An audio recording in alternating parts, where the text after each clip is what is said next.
Okay, now सी exercise 7.3 question number 1 क्या given है कि ट्रायंगल ए बी सी और दूसरा उसी के अंदर ट्रायंगल डी बी सी, दोनों का बेस सेम है बी सी। सो मैं डायग्राम ड्रॉ कर देते हैं। ये हो गया ए B C,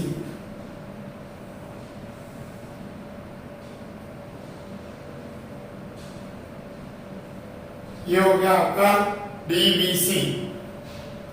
AD vertex of AD, A and D are on the same of BC. आगे BC पे ही सेम है vertex. Okay, if AD is extend, अब अगर AD को जैसे एक्सटेंड कर दिया जाए,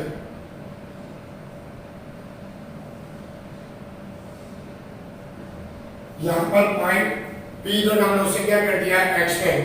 आप जानते हो ABC और DBC आइसोस्केल है, मतलब ये दोनों साइड्स और ये दोनों साइड्स आपको कैसी देखने को मिलेगी सेम, क्योंकि आइसोस्केल ट्रायंगल का रूल है कि दो साइड्स हमेशा क्या होती हैं सेम होती हैं। सो हमें जो पहले प्रूव करना है उसे ले लेते हैं।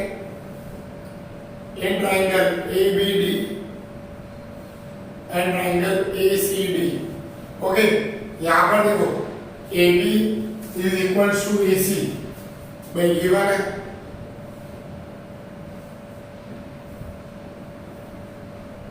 Okay, what it is given. Then after DB is equal to CD, DB is equal to CD.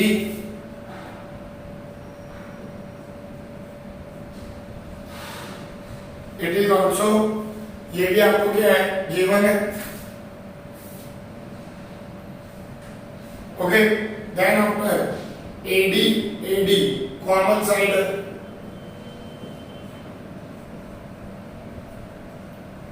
So what will be triangle ABD is congruent to triangle ACD according to which rule?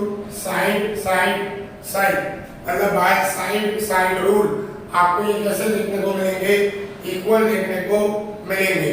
Okay, अब हमें क्या prove करना है? ABP is congruent to ACP आपको prove करना है।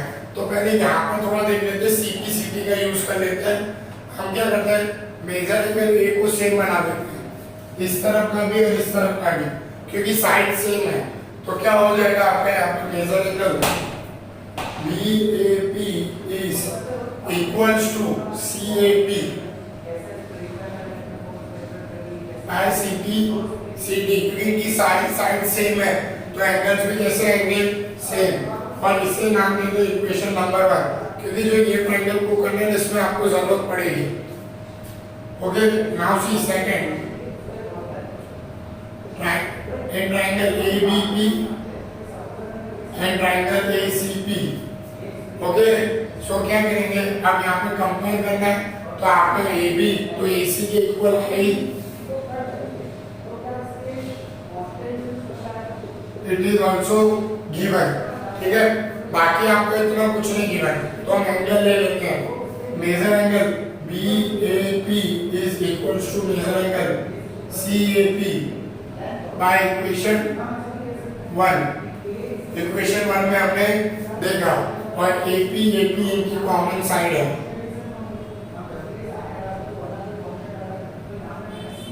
So therefore triangle ABP is congruent to triangle ACP। Side angle side के rule को यूज करके हमने इसको कॉन्ग्रुएंट प्रूव कर दिया। ओके, थर्ड आपको क्या प्रूव करना है कि जो AP है वो बाइसेक्टर है किसके A और एज वेल एज D, मतलब जो ये लाइन है यहाँ पर भी दो पार्ट में ब्रेक हो रही है, तो यहाँ पर भी दो इक्वल एंगल पे ब्रेक होगी। सो उसके लिए तो देखो हमने ये प्रूव कर दिया कि BAP और CAP इक्वल है, तो AP is a bisector of AB, दोनों मिल गया, ठीक है। मींस अकॉर्डिंग टू इक्वेशन 1 क्या देखने को मिला हमें? BAP is equal to CAP हमें देखने को मिला था। सो दैट्स व्हाई हम लिख सकते हैं AP bisect measure angle A, माना वो मेजर एंगल A को दो इक्वल पार्ट में ब्रेक कर रहा है। मेन हमारे लिए है डी को लिखना कि डी को कैसे इक्वल पार्ट में ब्रेक करेगा। In triangle BDP and CDP ले लेते हैं हम। ओके, अब यहाँ पर देखो आपका बीडी सीडी के इक्वल है,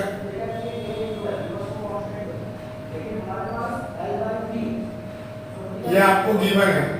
आइसोस्केल ट्रायंगल है तो दो साइड सेम होंगी, डीपी डीपी।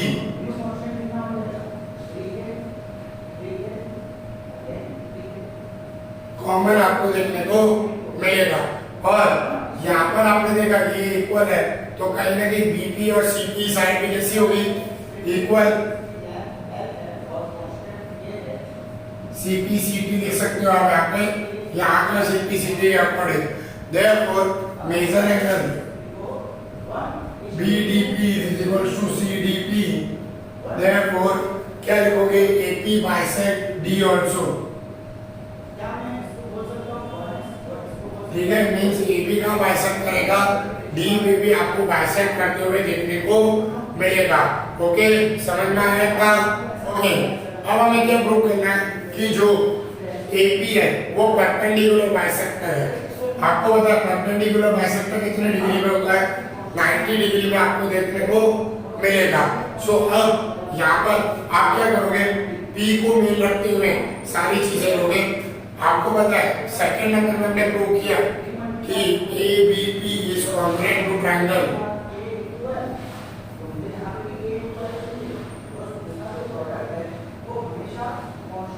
ACP के। आपको क्या देखने को मिलेगा, कॉन्ग्रुएंट देखने को मिलेगा। और हमने तो इससे हमें ये भी पता चलता है BPD is equals to CPD। ये भी हमने आगे प्रूव किया था CPCD के। BPD और CPD आपको इक्वल देखने को मिलेगा क्योंकि ये तीनों बाइसेक्टर है, परपेंडिकुलर बाइसेक्टर है। वो देखने के लिए हमें यहाँ चेक करना पड़ेगा। हम क्या करेंगे, इन दोनों का प्लस करेंगे, पूरा ट्रायंगल बन रहा है तो इक्वल टू क्या लेंगे 180, दोनों इक्वल आ रहे हैं तो किसी एक को ले लो। तो मैं CPCD को ले लेता हूँ, मतलब CPD plus CPD equals to 180, 2CPD equals to 180, CPD is equals to 180 divided by 2। तो आ गया 90 डिग्री P पे। सो यहाँ 90, यहाँ भी क्या आएगा 90 डिग्री आएगा। Therefore, AP is perpendicular bisector of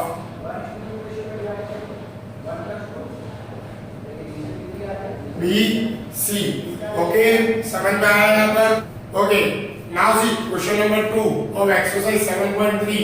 क्या गिवन है, AD एल्टीट्यूड है एक आइसोस्केल ट्रायंगल ABC का जिसमें AB इक्वल्स टू AC है, आपको प्रूव करना है। तो देखिए पहले हम डायग्राम ड्रॉ कर देते हैं। A B and C, अब हमें एल्टीट्यूड बनाना है। So here is your altitude D, ठीक है।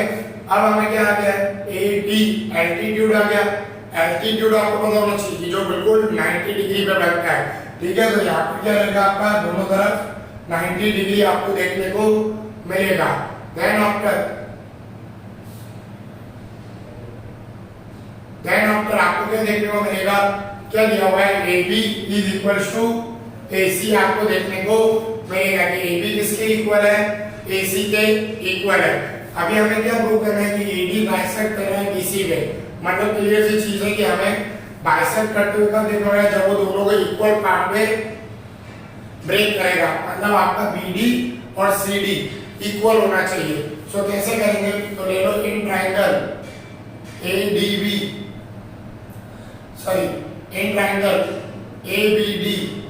And triangle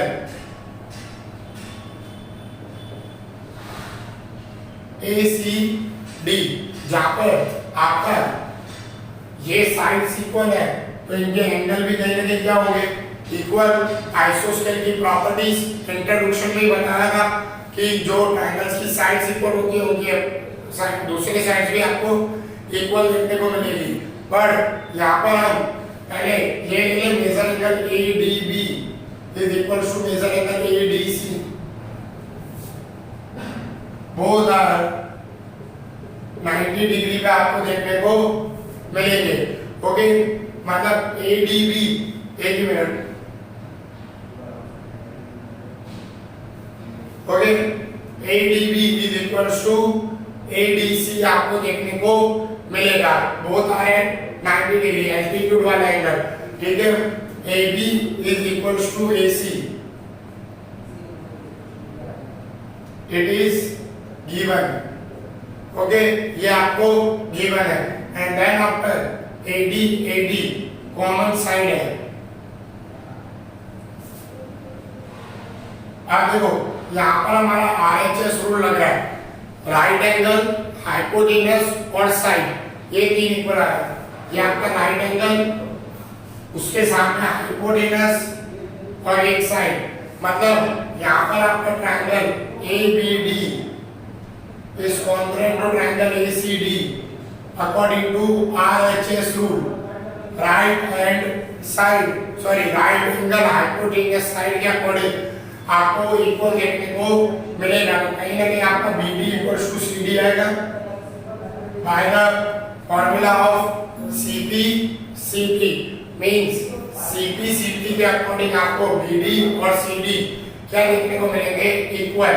so that's why आप कह सकते हो कि जो AD है वो बाइसेक्ट कर रहा है कहाँ पर, BC पे, क्योंकि वो उसको दो इक्वल पार्ट में ब्रेक कर रहा है, मतलब बाइसेक्ट कर रहा है। सेकंड आपको क्या प्रूव करना है, AD बाइसेक्ट मेजर एंगल है, मतलब कहीं ना कहीं ये दोनों एंगल्स को आपको इक्वल लाना है, तभी आप कह सकते हो, तभी आप कह पाओगे इक्वल है। तो यहाँ पर हम ले लेते हैं BAD, ठीक है। BAD में लेने से पहले अगर आप देखो तो यहाँ पर आपका मेजर एंगल D सेम आ गया, B और C सेम ही है, तो मेजर एंगल A बचा। दोनों तरफ से देखो तीन एंगल है, ये और ये सेम है, ये और ये सेम है, तो कहीं ना कहीं ये दोनों भी क्या आएंगे, same, bye according to CP/CT। तो आप सेकंड में डायरेक्ट ये लिख सकते हो, measure angle BAD is equals to CAD by CP/CT, therefore AD bisect measure angle A। Okay, समझ में आया? Okay, now see question number 3 of exercise 7.3। क्या गिवन है, दो साइड AB और BC, median AM, triangle ABC का वो equal है इसके PQ और QR के, और उनके मीडियन PN के, ट्रायंगल PQR के, मतलब दो ट्रायंगल है। देखो ABC, ये मीडियन M, जो मीडियन होता है ना वो हमेशा नीचे उनको दो पार्ट में ब्रेक करता है, BM और MC, ठीक है। सामने की तरफ ट्रायंगल है PQR,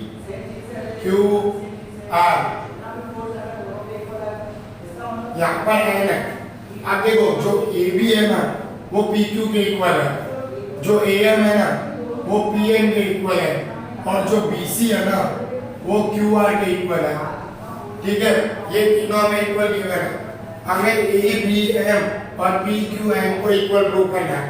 उससे पहले मैंने जैसे आपको बताया कि वो मीडियन है, मतलब BC is equals to QR है। अगर मैं दोनों का हाफ हाफ कर दूं तो BM is equals to QN आ जाएगा। Equation number 1, BM QN CN NR, ये आपको इक्वल देखने को मिलेंगे। ये क्यों इक्वल देखने को मिलेंगे, तो यहाँ पर आप देख सकते हो AM N ENR, median of triangle ABC and triangle PQR, मतलब वो क्या है, इक्वल है। या आप उनकी साइड्स भी लिख सकते हो BC एंड QR, ठीक है। जो आपको सही लगे वो जो उसमें याद आ रहा हो। अब आ जाता है हमको जो प्रूव करना है, पहले तो क्या करना है, इन triangle AB M N triangle P Q N को इक्वल प्रूव करना है। ओके, तो अब क्या करेंगे, देखो B M equals to Q N, equation 1, ठीक है। And after A B is equals to P Q given a value,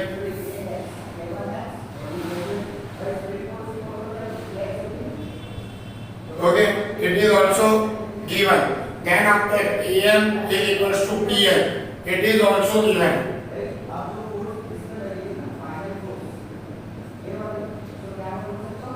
So therefore concept reason की वजह से साइड की वजह से ये दोनों ट्रायंगल एक दूसरे के क्या होंगे, कॉन्ग्रुएंट होंगे।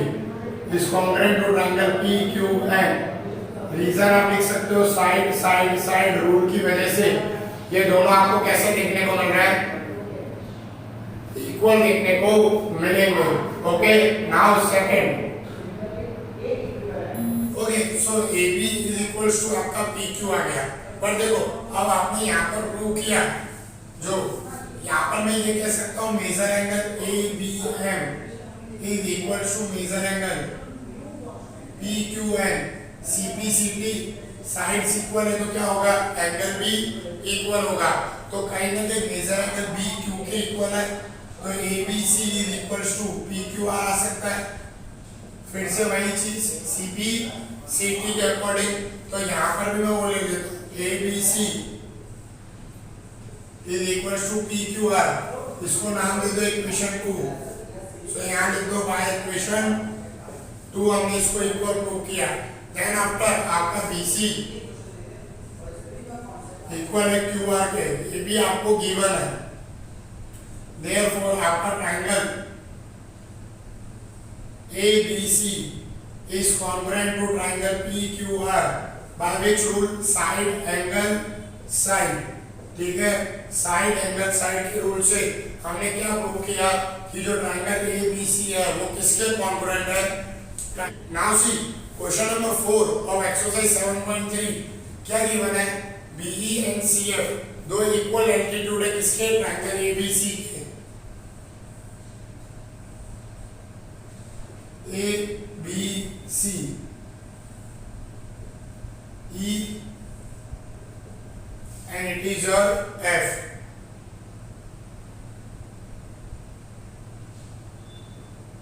ओके। दोनों इक्वल है और एल्टीट्यूड है, एल्टीट्यूड कितने डिग्री पे होता है आप सब जानते हो, 90 डिग्री पे आपको देखने को मिलेगा। यूजिंग RHS कॉन्ग्रुएंस, मतलब आपको RHS कॉन्ग्रुएंस यूज करके प्रूव करना है कि ABC आइसोस्केल है। तो अब यहाँ पर प्रूव करते हैं AB इक्वल्स टू AC, आइसोस्केल में दो साइड्स इक्वल चाहिए ट्रायंगल की, तो अब ये दो साइड्स ले लेंगे। पहले ले लेते हैं ट्रायंगल BEC एंड दूसरा ट्रायंगल हम ले लेते हैं CFB, क्योंकि हमारा 90 डिग्री तो वही है ना, तो RHS में तो सबसे पहले R हमें चाहिए राइट एंगल, तो उसी को लेके चलते हैं। So measure angle BEC is congruent to triangle CEB, both at 90 degree, ये आ गया आपका राइट एंगल। ओके, अब आ जाते हैं हाइपोटेनस पे, तो आपको यहाँ पर कॉमन क्या देखने को मिल रहा है, BC और BC। So BC equals to BC common है, okay.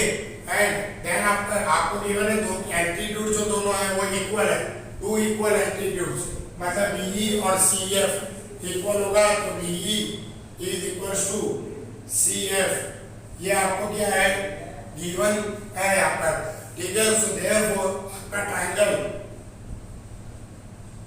BEC is congruent to triangle CFB आपको देखने को मिलेगा, व्हिच रूल, RHS रूल, ठीक है। RHS रूल के अकॉर्डिंग आपको इक्वल देखने को मिलेगा। और कहीं ना कहीं अब हमारा measure angle BCE is congruent to CBF by CPCT, sides equal है एंगल। अब ये दोनों एंगल इक्वल आ गए, तो एंगल जो इक्वल होते हैं उनकी अपोजिट साइड्स कैसी होती है, इक्वल। आइसोस्केल की प्रॉपर्टी में मैंने कहा था कि जब साइड्स इक्वल हो तो उनके अपोजिट एंगल्स इक्वल होते हैं, अगर एंगल्स इक्वल हो तो उनकी अपोजिट साइड इक्वल होती है। ए बी के अपोजिट ए सी, ए सी का अपोजिट ए बी आपको देखने को मिलेगा। Therefore A B is equals to A C आपको देखने को मिलेगा। यहाँ पर आप देख सकते हो side opposite to equal angle are always equal भी लिख सकते हो। Equal angle of triangle are always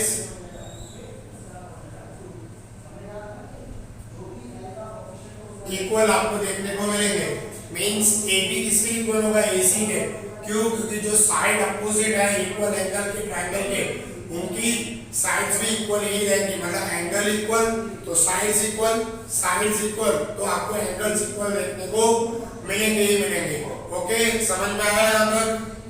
okay, now C last question of exercise 7.3 क्या गिवन है? ABC एक आइसोस्सेलेस ट्रायंगल है जहां पर AB AC के इक्वल है। AB आपको गिवन है परपेंडिकुलर टू द BC। आपको शो करना है कि measure angle B measure angle C के क्या है, इक्वल है। सो ट्रायंगल बना लेते हैं ABC। ये यहाँ पर आपका P बन गया perpendicular bisector 90 degree both side. ये दोनों साइड इक्वल गिवन है। आपको ये शो करना है कि मेजर एंगल B जो है वो C के इक्वल है। ठीक है, तो उसके लिए हम ले लेते हैं एक triangle ABP and triangle ACP ले लेते हैं, क्योंकि हमें मेजर एंगल C और P को इक्वल प्रूव करना है ना, तो वो ले लेते हैं। यहाँ पर आपका AB is equals to AC आएगा, ये आपको गिवन है। ठीक है, देन आफ्टर आपका measure angle APB is equals to APC आएगा।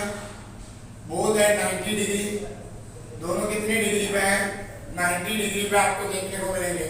और AP equals to AP common side. तो देखो फिर से RHS रूल आ गया, राइट एंगल हाइपोटेनस साइड।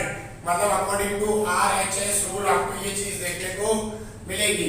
क्या कि हमारा ये ट्रायंगल इक्वल है, means triangle ABP is congruent to triangle ACP। अब अगर ट्रायंगल इक्वल है, रूल बता दो यहाँ पर बाय RHS रूल, तो आपको यहाँ पर क्या देखने मिलेगा। अब अगर मतलब measure angle B measure angle C के इक्वल हो गई by which rule, CB/CD corresponding part of congruent triangle के रूल के थ्रू आपको मेजर एंगल B किसके इक्वल देखने को मिलेगा, मेजर एंगल C के। ओके, सो यहाँ पर क्वेश्चन नंबर 5 और एक्सरसाइज 7.3 भी कंप्लीट होती है। ठीक है, समझ आया यहाँ तक?